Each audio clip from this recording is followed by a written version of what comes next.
Ivan, how you doing, what's man? up, dude? Man, it has been so damn long. Too damn long. Fuck. Sincerely, man, how you been? Good. You know how much we love you guys here in Reno, and you know I'm disappointed we don't have a Reno date this tour run, but hopefully, fingers crossed, sometime in the near future, we'll have you guys back here in Northern Nevada. How have things been going for you, brother? Excellent, man. No complaints. And you know what? I'll make it up to you. I'll come up there and do karaoke one weekend. How's that? Hey, you know, you're a fun fare away, thanks to our friends at Southwest Airlines. I mean, they should do that just for the plug, man. Hell yeah, I'm down for some Ivan Moody karaoke.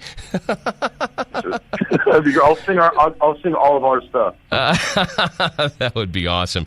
Dude, all right, so I got to say, every single time Sham-Pain comes on the radio, I get such a laugh out of it. Not only is it a catchy as hell song, but I find it humorous that so many people take kind of the literal meaning to this song. And obviously, these aren't people who have ever hung out and partied with you, Ivan, because I know what a cool hand you are, and I have a hunch that it's meant to be taken in jest, yes? Absolutely. It's supposed to be taken with a grain of salt, but I mean, of course, I'm poking fun at it. I mean, I always do, you know. I mean, you know me. I'm just not that kind of guy. I don't let shit really get under my skin very often, and I just, you know, I feel like they're always poking at me. So, you know, like Kid Rock said, they get all uptight when I poke back. Can you tell me one highlight from the from? I mean, it seems like you guys are just perpetually on the road, but has there been a highlight in the last year for you, man? Absolutely. Just being back in action and being clear-headed and, you know, so I don't know how to say it other than it's spectacular to be back in my own shell. Right. And knowing who I am and what I stand for and just having a fresh start at everything, man. It just feels like it's a whole new unit. The guys are, you know, just hella supportive. And I've just been relearning the curves, man. I mean, I can't believe how lost I was there for a minute. It was almost like being Rip Van Winkle. You know, I fell asleep and then I woke up like years later, and I was like, "Who the hell is this wearing my skin?"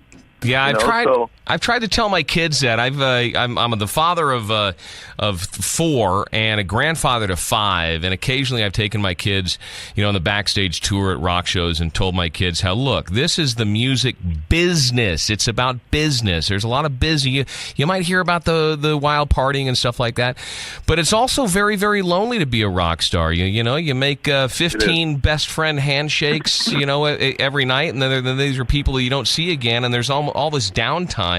I can imagine it would be tough not to go into a bit of a spiral. What do you do to stay motivated? I mean, do you have a workout regimen, or obviously the band is supportive as hell of you, Ivan, but what do you do to stay mentally in check?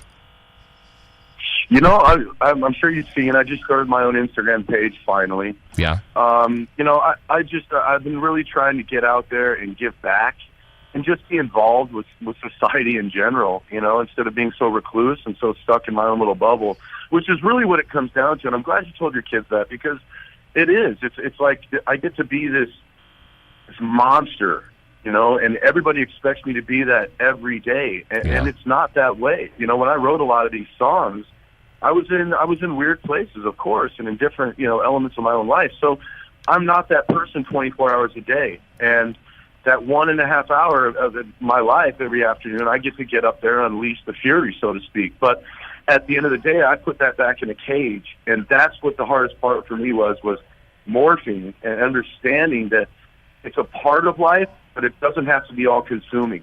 Right. And so there's really no regiment for me. It's just a matter of, you know, some days I work out, some days I go walk around the city. I mean, there are other days, you know, I don't know. It just depends on the mood, really. I'm just trying to keep myself positive and really active at the end of the run. So, dynamite, man. You know, I know there's been a lot of ups and downs and crazy stuff with regard to, you know, the record label that was, you know, relatively highly publicized.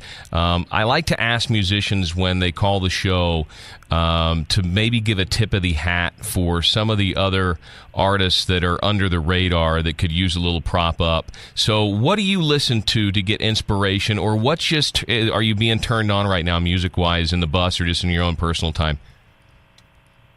I mean, I'm a huge follower of Nothing More. Oh, I really cool. am. I've actually watched them progress from the very beginning. You know, we were one of the first bands to take them out.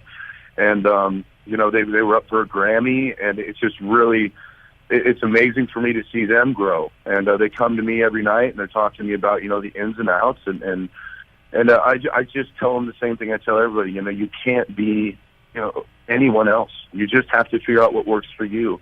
Find your hole and stick to it, you know. And so, other than that, I mean, I listen to a lot of different stuff, you know. Like, I'm still on 21 Pilots. I just got to see Imagine Dragons the other night. Okay. Even though they're from Vegas, like we are, I haven't got to see them in a long time. So I really try to keep myself, you know, open to just about anything. The new Seven Dust album, I love it. You know, I try to keep myself open to just about everything. But right now, I would say the newest project that I'm following on has to be Nothing More. I just love it. I think it's great. Dynamite. Well, those are good friends of mine. We all grew up in San Antonio, so there's some history there as well. Oh, wow. Yeah. So Ivan, man, and you know what I love too. I'm sorry. Go ahead.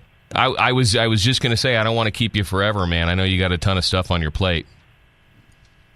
Well, I just wanted to tell everybody, you know, I know that anyone thinks that you go sober and all of a sudden you lose your edge. And I just want to let everybody know, if anything, I've gotten edgier, so enjoy it. Dynamite. Ivan Moody, always great to hear from you, brother. Hey, take care, Jave. Always cool. Thanks, Ivan. Talk to you later, man.